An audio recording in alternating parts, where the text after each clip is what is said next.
Oh, I'm not betting against Quinn. How you guys feeling about the +6 right now? Here's Oklahoma's +6. Here's the way I feel about it. Do I want to take it? I don't want to go ahead and buy that thing up to 7.5 right now. Do I want to let it marinate and see if it can go up to 7.5 somewhere. Right now, gun to my head, I'm taking Oklahoma +6. Me too. I don't think this is. I would take Oklahoma with those points. I think it's going to be closer than that. But then another thing to consider, though, is I think Texas has played much better competition. Yeah, 100%. When you look at the schedules, I don't know if Oklahoma's played a good football team. SMU's a good football team, I guess you could say, but not. They haven't played as tough of a schedule, obviously, that Texas had. Yeah, but they have handled business though too. They have. I mean, there's something to be said for that. And there is something to be said for, this is your first big time game. Are you going to be too juiced up for it? But speaking about juiced up, I think the over-under's at 60.5. It is. What do you think's a better play? You think the over-under at 60.5 to take the over is a better play or take Oklahoma? I'm telling you, I like Oklahoma +6, but why would I jump at this thing now when, if it goes to 5.5, oh well. It's already got bet down. Like if it's going to go anywhere, it's probably going to go back. I think it opened at 7.5. Yeah. It opened at 7.5? Sure, yeah. Wow. It was at 6.5 last night. Do you know what the over-under opened at? I do not. No, I do not. But I think it was, you said it's 60.5 right now? 60.5 right now. If you force me to pick between which one I like the most, I like the over. Yeah, I agree with that. I like Texas to cover in this game. You like Texas minus the 6? Yeah, I just think Texas is a better football team than Oklahoma, and I think they've shown it throughout the year. I think Oklahoma's obviously better, right, especially with that defense. I don't know how you could be worse than what you had last year. Mm-hmm. But you look at this Texas team, right, what are they bad at? What are they bad at? They're a complete team, but I mean, I look at Oklahoma, what are they bad at? I don't think your defense is great. Why not? I don't think you're athletic enough to keep up with Texas. But I thought you said the athletes are a lot better on defense. Yeah, they are from last year. If you compare to last year, here's what I'm looking at. All these guys on defense, all offseason and all we have heard about is getting their ass beat 49-0 against Texas. Now embarrassing the defense was last year. Brent Venables is one of the best motivators in college football. Mm-hmm. I would be shocked if this defense showed up and didn't play well. Now, what does play well against Texas mean? Does that mean give up 30? Does that mean give up 27? I watched Texas left some points out there against Bama, who's got a pretty good defense too. So I'm not saying they're going to come in here and hold Texas to 17 points, but there's something to be said in a rivalry game. Everybody's going to be talking about Quinn, right? Everybody's going to be talking about the wide receiver group and the offensive line and the emerging run game of Texas and, can Texas win the Natty? Not a lot of people are talking about Oklahoma being a legitimate problem down the road. I think that's somewhat of an advantage for Oklahoma and Brent Venables. He has that chip on the shoulder factor. I'm telling you, man, I don't think it'd be crazy to let it marinate and see if this thing goes up to 7 or 7 in the hook and take Oklahoma. If it goes up to +7.5, I think you got to take it. I don't know if it'll get back up there. It probably won't. But if you want to play it safer, and that's what you want to do when you're trying to make money, this could very easily be a 34-27 game, which gets you to 61. The question to me is not as much as Oklahoma going to go back up to +7.5 with the hook. Is this 60.5 number going to go up? That's the question to me. I don't know. I would think so. That's a good point, kind of what you just said. Sasha said Texas had 4 red zone possessions Saturday and only 1 touchdown against Kansas. Yeah, I don't know if Sark emptied the whole bag red zone wise. Go back and watch him against Bama in the red zone. You had the drop by Worthy early. And look, they've hit a bunch of explosive plays. They had some big-time explosive plays against Alabama. But especially in the NFL, you get those NFL guys, that red zone bag is very deep, very, very deep. But what are some other ones y'all like? For bets? Game? Okay. No, just in general. What do you like, Blaine? Which one do you like? We still talking about the Texas-Oklahoma game here? No, man, it's just another one. I'm really confused at this Washington State-UCLA game. Washington State's a dog in this game. Yeah. Am I missing something? I watched UCLA play against Utah. Obviously, their quarterback's young, but he's going to come along. I think Washington State's a better football team than UCLA. Yeah, I think they are. I tell you what's crazy about UCLA this year. They're more of a defensive team. If you look at UCLA, I mean, I think they're top 15 right now in yards given up per play. Just weird to see. They want to go fast. Mm-hmm. I'm watching them on offense. It's just how much does Chip trust the quarterback situation? I mean, we saw what happened against Utah. I know that was on the road, but Blaine, I'm with you. Cam Ward right now is playing as good as anybody in the country. There's something about this Washington State team. They're +4 on the road, right? They're +4. Yeah, well, it's +4. I saw some. I wrote that one down too. I was shocked to see. Yeah. I didn't understand. I thought an injury was going on. That I didn't know. I was like, what's going on with Cam Ward? I haven't seen any injury. No, me neither. And you saw Utah play against UCLA. I mean, that's fine. It was a defensive battle, but you're not going to do that against Washington State. There's no way. And I don't think UCLA can keep up with them on offense. No, I agree with that. It's just it's one of those things where, and Dante Moore's going to be a freak. Like he's going to be a really, really good player. It's just I think Washington State's already there, and they've kind of, Coach Dickert out there has really used that underdog moniker. I would not be shocked at all to see Washington State. I don't think this would be a bad dog bet. I don't know what they are on the money line. I can look it up right here. But I don't think this would be a bad dog bet. They're +154. Yeah. It's still at +4. Over-under's 59. I don't really like the over-under. I would rather take Washington State +4. But I tell you boys one I like for Friday. I like the under in this Kansas State-Oklahoma State game at 54.5. I just feel like the pace of this game, Oklahoma State, it's a merry-go-round at quarterback. I mean, you've rotated more quarterbacks than just about anybody in the country. You're searching. That Oklahoma State's an 11.5-point underdog at home. I know Will Howard's been a little bit beat up, but both these teams want to run the ball. When they do throw it, it's pretty much heavier play action. I don't see this game. I don't see one of these teams. This just feels like a 27 to 10 type. See, my game. fear with that was, what if Kansas State just comes out and thumps them? And just drops a 45 just comes out and puts up 45, and then Oklahoma State scores a couple late or something like that. Oklahoma just kind of gives up. That was my thought when I saw it, because I was thinking under 2 in that game. Kansas State just lost so much on defense, man. They lost so much on defense. And I think it showed in that Missouri game, too. I'm going to be honest with you. I haven't watched Oklahoma State play a game this year. Well, after they lost to South Alabama, I was like, nah. It's bad. I've watched them play a couple of. Well, it's gotten to the point now where defensively, always before the year, you're like, hey, man, if the offense isn't rock and rolling, that's fine. Defense, we'll pick them up. We'll do this. But, eventually you get into, week 6 or week 7, and you realize the offense sucks. Mm-hmm. And there's no way you're going to win anything of significance because the offense is so bad. It does take a toll on the defense eventually, especially when games start to snowball and get out of hand. So I wonder, I feel like this is one of those. And Missouri's offense and Oklahoma State's offense are two totally different animals right now. They're on opposite ends of the spectrum. But I love the under in this game. It's on Friday at 54.5. I would be shocked if this over-under did not get bet down. I like an under in the Alabama-Texas A&M game. It's at 48 and a half right now. I really like the under. I think both of these defenses are going to get after the opposing quarterbacks. Now, you saw Steve Sarkisian and Quinn Ewers at Texas come into Tuscaloosa, and they cooked up Alabama with some of those concepts, those deep shots that we were talking about. Quinn Ewers isn't on the other side of that field. Now, I like Max Johnson, but I think Alabama's defense, you saw how they responded when they played Lane Kiffin, right? And Ole Miss really just couldn't do anything offensively, and look what they just came off doing to LSU. I think you're going to see both these defenses get after these quarterbacks. And on the Texas A&M side, too, don't be surprised if Jalen Milroe turns this football over a couple times. I think it's going to be an ugly, scrappy football game, and the under hits. Man, I am with you 100%. I mean, my gut's telling me for that game and the Georgia-Kentucky game, which I'm I have that one, too. And you know what a lot of people are talking about during the week? Genucell.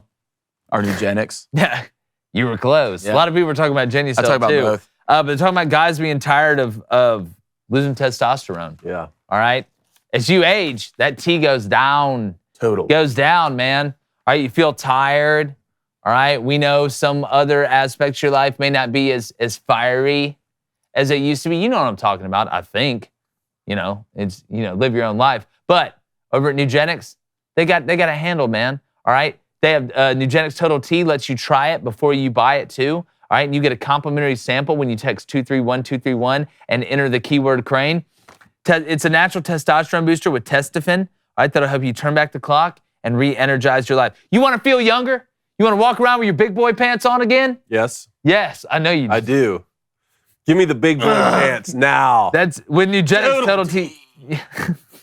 I'm totally teeing off right now. Blaine's used. Blaine, you use it. I'm totally teeing. Look, jacked and tan. That's how you got to live your life. Testofen is validated in 5 clinical studies and backed by years of human research. All right, so get a complimentary bottle of Nugenix Total T when you text 231231 and enter keyword Crain, C-R-A-I-N. Text now, and you'll get a bottle of Nugenix Thermo X. You want to know why, guys? Because that new fat is out of here, mister.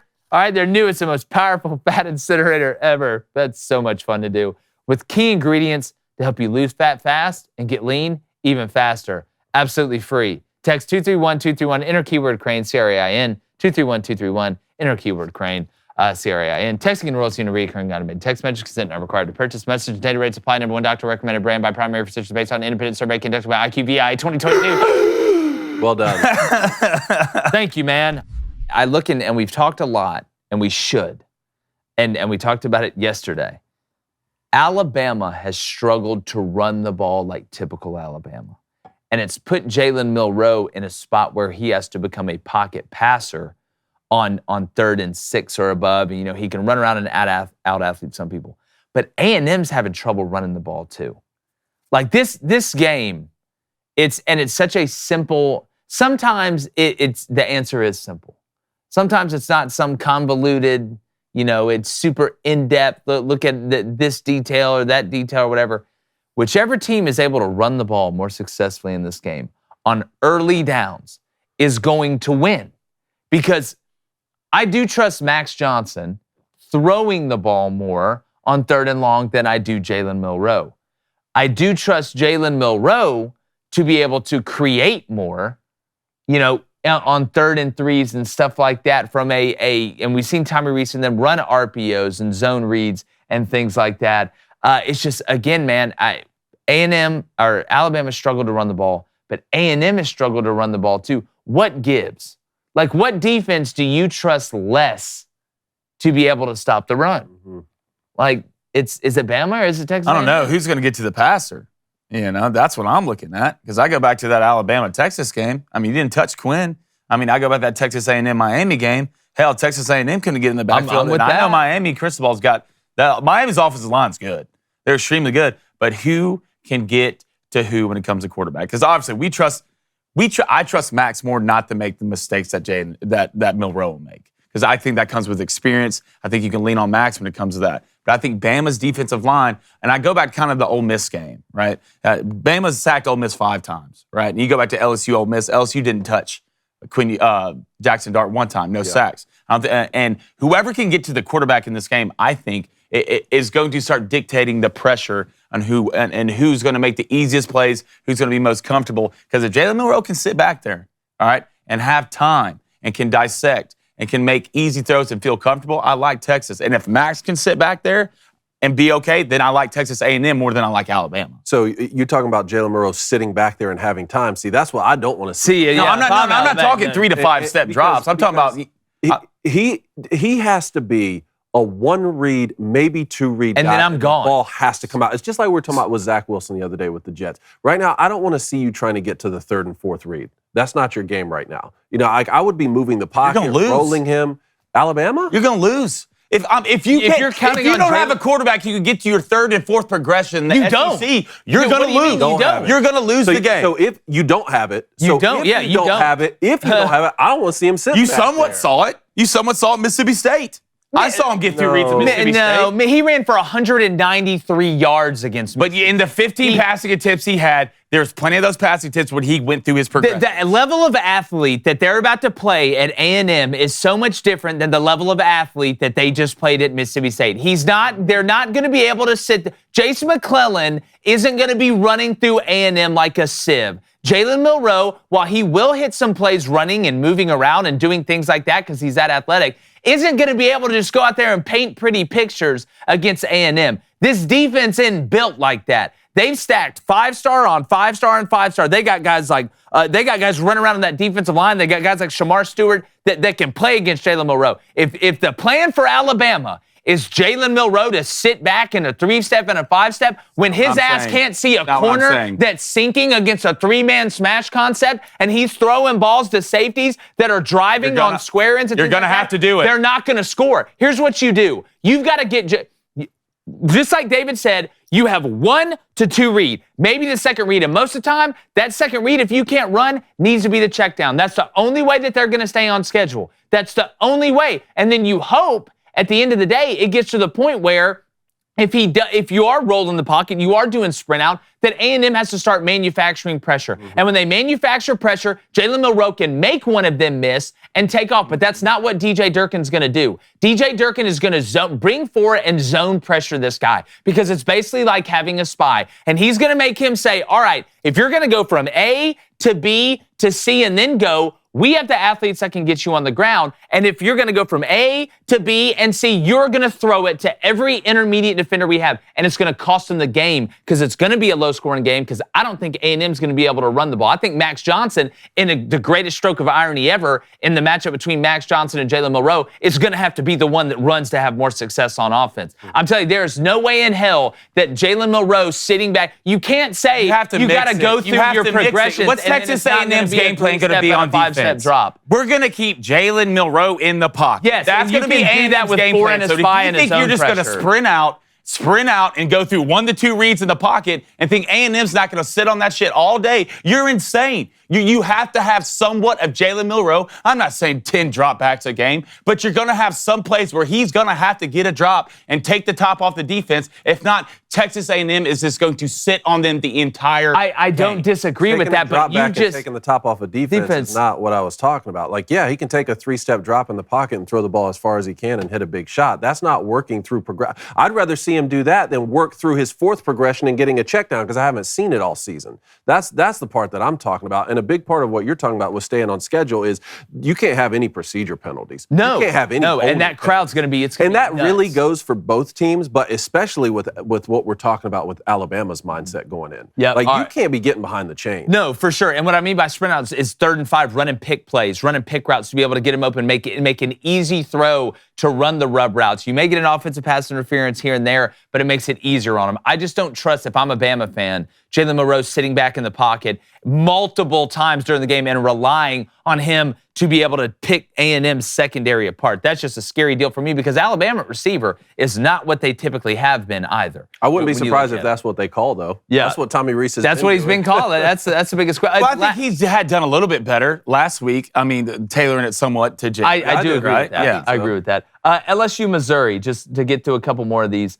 I don't know how I don't pick the over in this. I wrote down Missouri plus 6.5, to be honest. By the point. What's the over right now? The over 63.5. 63.5. I just don't like, how can I not take the over? I know they're going to try and shut down Luther Burden, and LSU's defense is going to be pissed off. But is this one where you wait it out before you buy the point, Blaine? Do you wait until Friday to see which one? I think this game started at 7.5 spread-wise. I think it started at 61 over and under, too, 61.5. So I think it's already gotten bet up.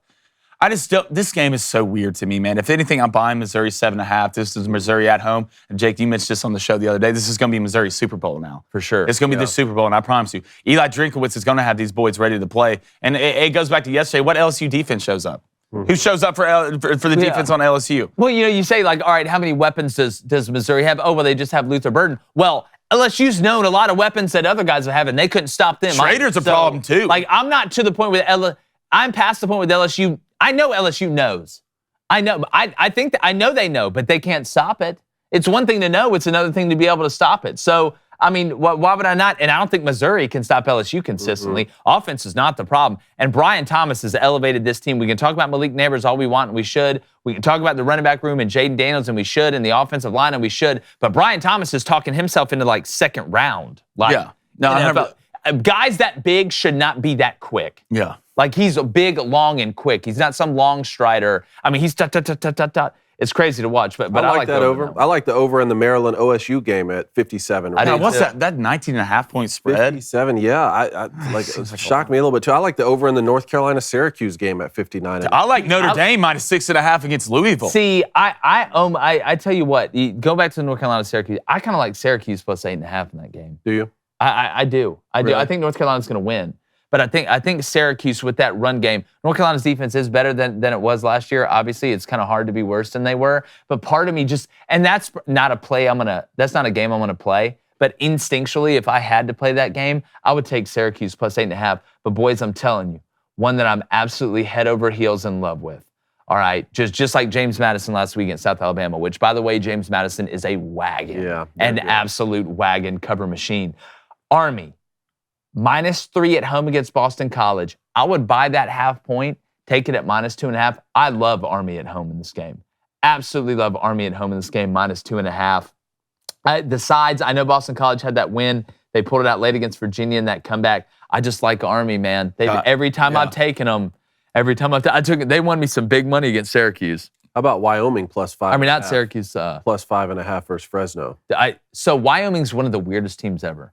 When they're favored by like 10 or more, they never cover. Mm-hmm. When they're at home and it's like a tight spread either way, they always cover. So if the spread's close and Wyoming's up there in Laramie, 8 million feet above sea level, basically right next to Mercury, give me Wyoming. I'll tell you a couple 2-touchdown spreads I like. I like Kentucky +14.5 at Georgia. Not so much that I think Georgia's on upset alert, but just the way both teams run the ball combined with the new clock rules. And we saw last week Georgia can be a little vulnerable, even though that was on the road. And I do think Georgia's going to stack the box and make Devin Leary beat him. But there are worse quarterbacks to have to try and beat you. 100%. He's proven he can do it. Plus, you get the hook over the 2 touchdowns. And then also Rutgers is +14 at Wisconsin right now. I mean, Rutgers, good football team, given 2 touchdowns on the road. Wisconsin hadn't proven to be a world beater just yet. Yeah, Wisconsin's kind of methodical too. On that same methodology and reasoning you just gave for Kentucky, Georgia is why I locked in the under this morning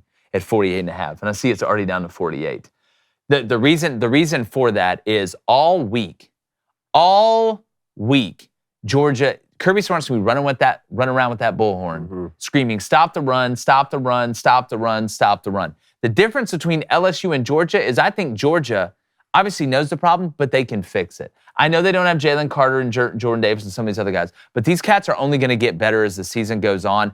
I don't trust Devin Leary to be able to make the throws, even on 3rd and 5, against these guys when they're going to walk Malachi Starks down and guys like that to be able to jump to underneath. The only thing that scares me about this under is if Kentucky gets to 13 points, I think their TTP is 13.5 right now. If they get to 13 points, is Georgia going to score a touchdown on special teams and get like a pick 6? Yeah, that's what you That's what about, scares me. Are we sitting here and it's 24-13 and you're feeling good about it heading in the 4th quarter, and then all of a sudden some little white witch from Georgia runs a punt back, and then Kentucky has to start throwing the ball down the field, and he throws one right to Bullard or Malachi Starks. Yeah. That's the only thing that worries me. But with that new clock rule, Kentucky's not bad on defense either. No. They're better than Auburn is on defense. In my opinion, not by a ton. And depth. Not they have more depth up front. I think they have a better chance to get to Carson Beck than what Auburn had. So for that same methodology, I like Kentucky. I agree with that. And I don't know why I wouldn't go with the Fighting Conies again this week. Yeah. Against Wagon. Minnesota. It started. I'm pretty sure it started at 17.5. Last time I looked at it, it's at 19.5 already. All right, so look, Minnesota's just a little bit better version of Nebraska. But are they good enough? I almost like the under more at 46 because they are better than Minnesota's defense, I think. And I know Nebraska's strength is their defense. Minnesota plays really good defense at home. I'm wondering if they'll slow down J.J. McCarthy. I don't see Michigan running through Minnesota offensively. Talking about Michigan's offense to Minnesota's defense the way they did Nebraska. Just that was so clean. That was just such a clean, just the guillotine, just chopped the head straight off. You didn't get stuck on a neck bone or anything like that. I don't know. I almost like the under in that game more, but the Louisville Notre Dame one, man, to me, I'm just sitting here looking at it and wondering. Because Brahman are playing slow. Minnesota gave up 31 points to North Carolina at home. They gave up 34 points to Northwestern. You gave up 25 points against Lafayette. Michigan's gonna roll y'all boys. I don't know. Minnesota, man, I'm just telling you that if you give up 34 points to Northwestern, I can't believe you. I'm sorry. I can't do it. I watched that game. You gave up 10. You really, believe me, I watched that game. It was the last leg of my 17-leg parlay. I'm having war flashbacks now thinking about it. You're up 31-10 in the 4th quarter and you just laid down. Just absolutely insane the way that happened. The North Carolina game I can understand a little bit, but Minnesota's going to get up for this one. There's always that one or two games where PJ Fleck, not that they're going to stop Michigan, but I don't know, is this a game that Michigan wins 24-? I think they score more than that. 7? I think so, too. They're going to put in some backups at the end and give up that late touchdown. No. A lot of guys. No, don't say that, Dave. And backdoor? No, not backdoor. Okay, the good. cover. necessarily. I'm talking about the over or under. Like, Okay. I'm worried about Okay. the Yeah. 48. All All right. right. We want to know what bets you like the most. Any others that you guys that tickle your fancy? No, but we'll be talking about it all week. Hey, YouTube, thanks for stopping by. Do us a favor. If you haven't, make sure you're subscribed. Like this video. Turn that notification bell on so you can know when we drop content. Because I know that you know that I know you.